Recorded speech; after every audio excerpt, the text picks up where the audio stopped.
गुरु साक्षात् परम ब्रह्म तस्मै श्री गुरवे नमः। वक्रतुंड महाकाय कोटि सूर्य समप्रभ निर्विघ्नं कुरु मे देव सर्वकार्येषु सर्वदा। सर्वमंगल मांगल्ये शिवे सर्वार्थ साधिके शरण्ये त्र्यंबके गौरी नारायणि नमोस्तुते। अगर முதல எழுத்தெல்லாம் ஆதி பகவன் முதற்றே வருது.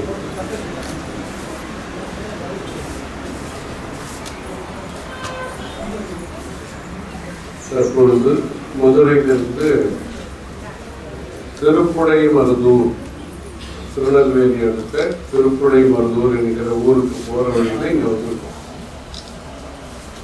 ஏற்கனவே பல வருஷங்களுக்கு முன்பாக பெரியவர்களோடு இங்க வந்து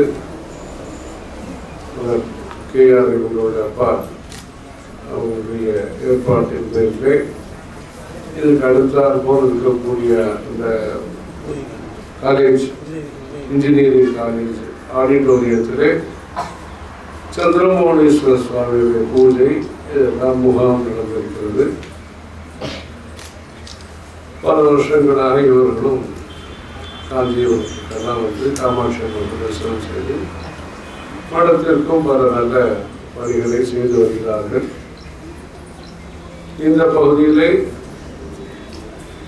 வியாபாரத்தோடு சேர்ந்து இது போன்று கல்வி சேவை வித்யா கேட்ட எவ்வளவு பேர் படிக்கிறாங்க பொதுவாக கேட்டு கிட்டத்தட்ட 5000 பேர் படிக்கக்கூடிய அளவுக்கு arts and science college, polytechnic, engineering இவையெல்லாம் சேர்த்து பக்கத்திலேயே கல்லூரி வளாகங்களாக இந்த கோவில்பட்டியிலே படிப்புக்கான கோவில்களை கட்டி, கோவில்பட்டியிலே படிப்புக்கான கோவில்களை, வித்யாலயங்களை, படிப்புக்கு பள்ளிக்கூடங்களுக்கு வித்யாலயங்கள் என்று பெயர், அதுபோன்று இந்த படிப்புக்கான ஆலயங்களை, கோவில்களை கட்டி கோவில்பட்டியாக இதை நல்ல சிறப்பாக செய்து வருகிறார்கள்.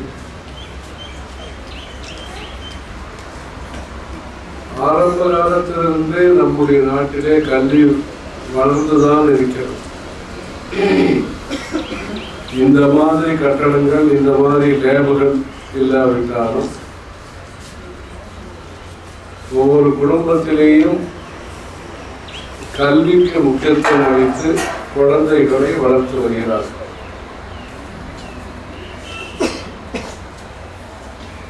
இரண்டு விதமான கல்வி. ஒன்று புஸ்தகங்களை படித்து தெரிந்து கொள்வது என்பது ஒன்று. பிராக்டிகல்ஸ், கைத்தொழில்கள் மூலமாக ஒரு கல்வியை கற்றுக்கொள்வது. அன்றைய இந்தியாவிலே அன்றைக்கு இருந்த வசதி வாய்ப்புகளை கொண்டு நல்ல முறையிலே விவசாயம் செய்து, கைத்தொழில்களை செய்து, பண்புடன் வாழ்ந்து, சிக்கனமாக வாழ்ந்து, தெய்வ பக்தியுடன் வாழ்ந்து, அவர்களுடைய மனதிலேயும் தெளிவு, நிம்மதி கிடைத்து, குடும்பத்தினருக்கும் நிம்மதியை, சாந்தியை அளித்து, கலாச்சாரத்தை வளர்த்த பூமியாக இந்த பாரத தேசம் விளங்கி வருகிறது. வளரும் நாடு என்று நாம் இன்றைக்கு அதை சொன்னாலும்,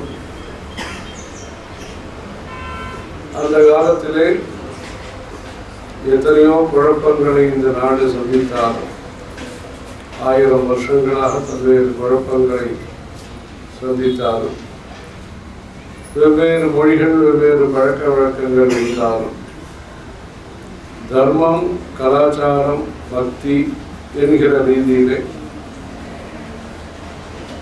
இத்தனை கோடி மக்களும் ஒரு மாதிரி ஒத்துமையாக வாழ்ந்து வருகிறார். அதற்கு காரணம் கலாச்சாரம். கலாச்சாரம் என்பது ஒழுக்கத்தை போதிக்கிறது, அமைதியை போதிக்கிறது, வினயமாக இருக்க வேண்டும், அடக்கமாக இருக்க வேண்டும், அன்புடன் இருக்க வேண்டும், செய்யக்கூடிய வேலைகளை, அது மாவளை கட்டுற வேலையாக இருக்கட்டும், கட்டடம் கட்டுற வேலையாக இருக்கட்டும், எல்லா எந்த வேலையாக இருந்தாலும் அக்கறையோடு செய்ய வேண்டும், பொறுப்புடன் நடந்து கொள்ள வேண்டும். குடும்பம் நடத்துவதாக இருக்கட்டும், வியாபாரம் செய்வதாக இருக்கட்டும், படிப்பு சொல்லிக் கொடுப்பதாக இருக்கட்டும். அந்த காலத்திலிருந்தே ஒரு பையனை தயார் செய்வது என்று சொல்வார். பாடம் சொல்றதுன்னா அது 1 மணி நேரம் பாடம் சொல்லிட்டு லெக்சர் கொடுத்துட்டு போறது. குருகுல முறையினுடைய சிறப்பே இந்தியாவிலே பெற்றோர்கள் மூலம் ஒப்படைக்கப்பட்ட ஒரு பையனை நல்ல குணங்களோடு, நல்ல திறமையோடு, உழைக்கக்கூடிய, சோம்பேறித்தனமற்ற, ஆடம்பரமற்ற, அகங்காரமற்ற ஒரு நல்ல மாணவனை, நல்ல பிரஜையை, சிட்டிசன் அவர்களை தயார் செய்ய வேண்டும். முழுமையாக தயார் செய்ய, மனிதனை உபயோகம் உள்ள மனிதனாக, பிறருக்கு உதவி செய்யக்கூடிய மனப்பான்மையுடைய மனிதனை தயார் செய்வது. ஆகவே சில சமயம் இந்தியாவை பார்க்கும்போது பின்தங்கிய நிலையிலே இருக்கிற மாதிரி தோன்றினாலும், வலுவான அடித்தளம், அஸ்திவாரம் இங்கு அமைக்கப்பட்டிருப்பதனாலே இங்கு இருப்பவர்கள் வளர்ச்சி முக்கியம், வளர்ச்சியோடு சேர்ந்து நமக்கு இருக்கக்கூடிய உயர்ந்த லட்சியங்கள் முக்கியம். நாம் உண்மையாக இருக்க வேண்டும். நாம் நம்முடைய சொத்துக்களை எப்படி பார்த்துக் கொள்கிறோமோ அதைவிட அதிகமாக பொறுப்பாக பிறருடைய சொத்துக்களை நாம் பாதுகாக்க வேண்டும். இப்படியெல்லாம் ஒரு பொறுப்புள்ள தேசமாக, இந்த கடமை உணர்வுடைய தேசமாக இந்த தேசம் விளங்கி வருகிறது. அதற்கெல்லாம் காரணம் பெற்றோர்கள். பெற்றோர்கள் குழந்தைகள் நன்றாக படிக்க வேண்டும் என்று விரும்பியதோடு மட்டுமில்லாமல் நல்லவர்களாக வாழ வேண்டும். அவர்கள் தயை, நல்ல ஒரு கருணையோடு வாழ வேண்டும். யாராவது வீட்டுக்கு வந்தால் சாப்பிட்டீங்களான்னு கேட்கணும், உபச்சாரம் செய்யணும், மரியாதை கொடுத்து பழக வேண்டும். இப்படியெல்லாம் குணம் பிரதான ஜீவிதம், பண்புகளை முக்கியமாக கொண்ட வாழ்க்கை, பக்தியை முக்கியமாக கொண்ட வாழ்க்கை, சேவையை முக்கியமாக கொண்ட வாழ்க்கை. இதன் மூலம் இயற்கையாகவே இங்கு ஏழ்மை என்பதை போக்குவதற்கு முயற்சி செய்திருக்கிறார். தனியாக திட்டங்கள் என்று இன்றைக்கு அதிகமாக இருந்தாலும் அந்த காலத்திலே ஒவ்வொரு குடும்பத்தின் மூலமாகவும் தர்ம காரியங்கள் செய்வது. இந்த கோவிலே கட்டளை, அன்னதான கட்டளை, திருவிழா கட்டளை, இந்த பூக்கைங்கரியம், இங்கே குளம் திருப்பணி செய்வது, குளங்கள் ஏரிகளை தூர்வார்வது என்று இன்றைக்கு ஒரு மாபெரும் இயக்கமாக இருந்தாலும் அந்த காலத்திலே பூர்த்த தர்மம் என்று பெயர். தர்மங்கள் இரண்டு வகை, இஷ்ட தர்மம், பூர்த்த தர்மம். யாகங்கள் செய்வது, கும்பாபிஷேகங்கள் செய்வது, கோவில்களை கட்டுவது, இதெல்லாம் ஒரு வகை. தண்ணீர் பந்தல் அமைப்பது, மரம் நடுவது, இதற்கெல்லாம் பூர்த்த தர்மம். குளத்தை தூர்வாருவது, இதெல்லாம் அந்த காலத்திலே நம்முடைய பெரியவர்கள் ஒரு கிராமத்திலே எல்லோரையும் வரவழைத்து, ஜமீன்தாரிலிருந்து ஆரம்பித்து எல்லோரையும் வரவழைத்து ஒரே நாளிலே குளத்தை தயார் செய்து, இரண்டுக்கும் புண்ணியம் என்பது உண்டு. எப்படி கட்டிய கோவில்களிலே புதிய கோவில் கட்டுவது ஒரு பக்கம், பழமையான கோவில்களை நாம் புனருத்தாரணம், ஜீர்ணோத்தாரணம் செய்து, அப்பொழுது சில வருஷங்களுக்கு முன்பு இங்கு வந்த பொழுது திருப்படை மருதூர் கோவில் கும்பாபிஷேகத்திற்காக இவர்கள் அனைவரும் சேர்ந்து பல பேரும் அதிலே நன்கொடைகள்லாம் செய்திருக்கிறார்கள்.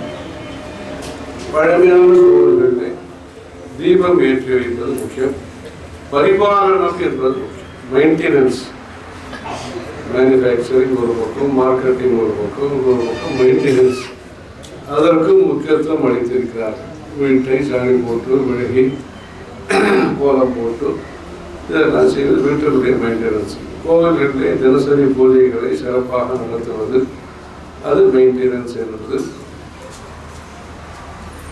எந்த அளவுக்கு டொனேஷனுக்கு முக்கியத்துவம், நன்கொடைக்கு முக்கியத்துவம் இருக்கிறதோ அந்த அளவுக்கு பரிபாலனம், நல்லதை காப்பாற்றுவதற்கு ஒரு மரம் வைத்திருக்கிறார்கள், அதற்கு நல்ல விதமான வேலியை கட்டி அப்போது அதுக்கு தண்ணீர் விட்டு காப்பாற்றுவது என்பது முக்கியம்.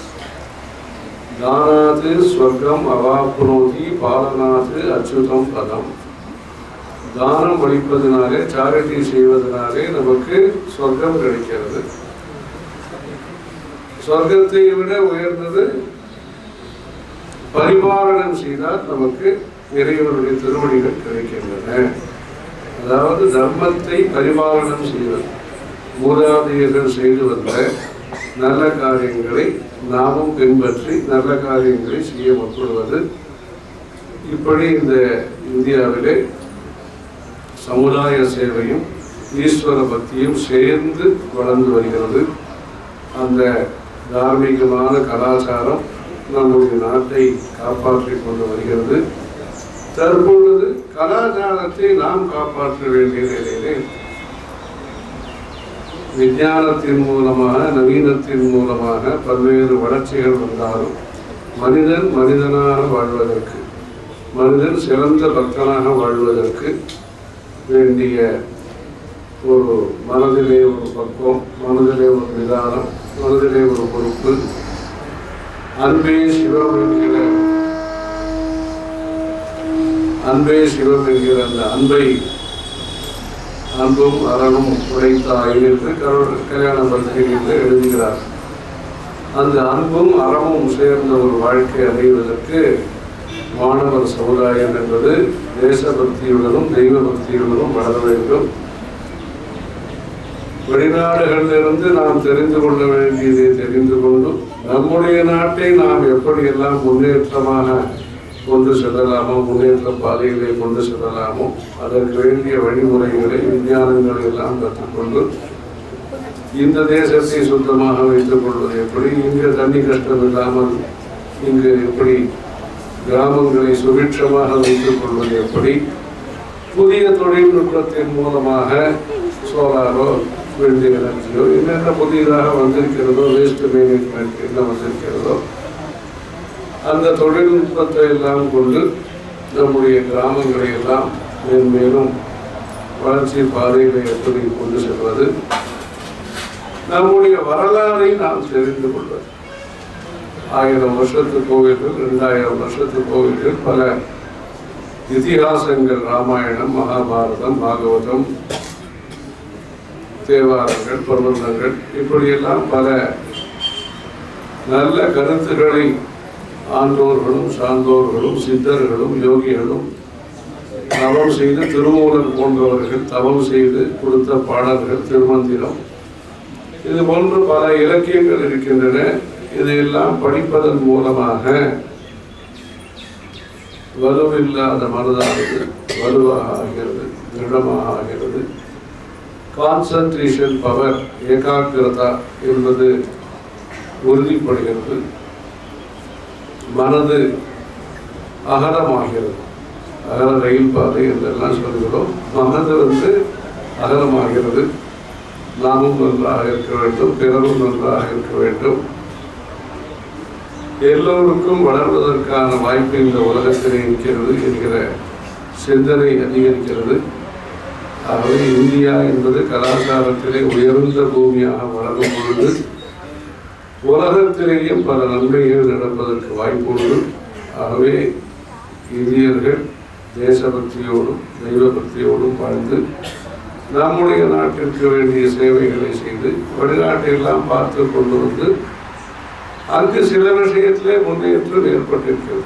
இங்கு உள்நாட்டிலே இங்கு குழப்பம் இருந்தபோது அவர்கள் பல விஷயத்திலே முன்னேறி இருக்கிறார்கள். அதையெல்லாம் பார்த்து கொண்டு வந்து நம்ம ஊரில் என்ன புதியதாக படிப்புகள் வேண்டுமோ, என்ன விதமான ஒரு சௌகரியங்கள் வேண்டுமோ அதையெல்லாம் ஒற்றுமையுடன் இருந்தால் இவ்வளவு பெரிய தேசம் முன்னேற வேண்டுமானால் அதற்கு கொஞ்சம் நேரம் பிடிக்கும். அதே சமயத்தில் அதற்கு வேண்டிய தயார் நிலையிலையும் அவசரப்பட்டால் முடியாது. அதே சமயத்தில் நல்லது எங்கே இருக்கிறதோ எல்லாத்தையும் நாம் எப்படி மகரந்தம் என்கிற அந்த பொருளை அந்த வண்டு அங்கங்கே பார்த்து எங்கெங்கெல்லாம் சாரம் எசன்ஸ் இருக்கிறதோ கிரகிக்கிறதோ அதை போன்று சிவபெருமானுடைய விக்கிரகங்களை பார்த்தால் அவர் அந்த கழுத்தில் நீலகண்டன் என்று பெயர், அந்த விஷம் அதை இங்கே வச்சிருக்கிறார். எது நல்லதோ சந்திரன் பார்ப்பதற்கு அழகாக இருக்கிறார், அவரை தலைமையில் வைத்துக் கொண்டிருக்கிறார். அதுபோன்ற நல்ல விஷயங்களை நாம் கொண்டாடி தெரிந்து கொள்ள வேண்டிய விஷயங்களை தெரிந்து கொண்டு நல்ல சங்கல்பங்களோடு அரிதறிது மானிடராய் பிறத்தல் அரிது. இந்த மனித பிறவி என்பது இறைவனுடைய அருளால் நமக்கு கிடைத்திருக்கிறது. அதுவும் இந்தியாவிலே இது போன்ற கலாச்சாரத்திலே ஒரு வாய்ப்பை அளித்திருக்கிறார். இந்த சமயத்தினுடைய கலாச்சாரத்தை எல்லாம் தெரிந்து கொண்டு இங்கு படிக்கக்கூடிய மாணவர்களும் மாணவிகளும் சரி, குடும்பத்தையும் நல்ல முறையிலே கவனித்து பக்தியோடும் இருந்து உலகத்தை தெரிந்து கொள்வதற்கான வாய்ப்பு இன்றைக்கு நிறைய இருக்கிறது. உட்கார்ந்த இடத்துல தெரிஞ்சுக்கலாம், இந்த கம்ப்யூட்டர் மூலமாக தெரிந்து கொள்ளும். அந்த காலத்திலே கஷ்டப்பட்டு பாய்மர கப்பல் வச்சு இந்த சோழன் அந்த சேரன் அவர்கள்லாம் போய் கடாரம் கொண்டார், வெளியூர் போய் பார்த்தது, மலேசியா பார்த்தது, கம்போடியா பார்த்தது, கஷ்டப்பட்டு அந்த காலத்திலேயும் உழைத்து ஒரு பெருமை வியாபாரம் எல்லாம் செய்திருக்கிறார்கள். இன்றைக்கு நிறைய வாய்ப்புகளும் இருக்கின்றன, போட்டியும் இருக்கிறது. போட்டியை சமாளித்து வாய்ப்புகளை உபயோகப்படுத்தி கொண்டு எல்லோரும் நல்ல தன்மையுடனும் விளங்கி பக்தியோடு படிக்க வேண்டும் என்பதற்காக இந்த பிள்ளையார் சந்நிதி அமைத்திருக்கிறார்கள். மகாபாரதம் என்கிற இந்த நூல் நமக்கெல்லாம் கிடைப்பதற்கு, பகவத்கீதை கிடைப்பதற்கு அந்த விநாயக பெருமானுடைய அருள்தான் காரணம். வியாசர், வேதவியாச முனிவர் சொல்ல தன்னுடைய ஒரு தந்தத்தை அவர் ஒடித்து இந்த மகாபாரதத்தை எழுதினார். அதனால் ஏகதந்தர் என்பதாக அந்த பிள்ளையாருக்கு பெயர். இன்னல்களும் இடையூறுகளும் பிள்ளையாருடைய அருளால் விலகி இந்த ஸ்தாபனமும் அவருடைய குடும்பமும் நல்ல முறையில் பேரர்களும் நல்ல மனுஷன் வந்திருக்க மாதிரி எல்லோரும் தர்ம காரியங்களை படிப்பு கோவில்கள் வேலை வாய்ப்பை உருவாக்குதல் இதெல்லாம் இது போன்ற நல்ல பணிகளை எல்லாம் செய்து கலாச்சாரத்திற்கும் பணி செய்து மென்மேலும் இந்த ஸ்தாபனம் இந்த குழுமம் எல்லோரும் நல்ல முறையிலே பெரியவர்களுடைய ஆசிரியை பெற்று நல்ல காரியங்களை செய்வதற்கு முயற்சிக்கிறார். ஹர ஹர சங்கர ஜெய ஜெய சங்கர.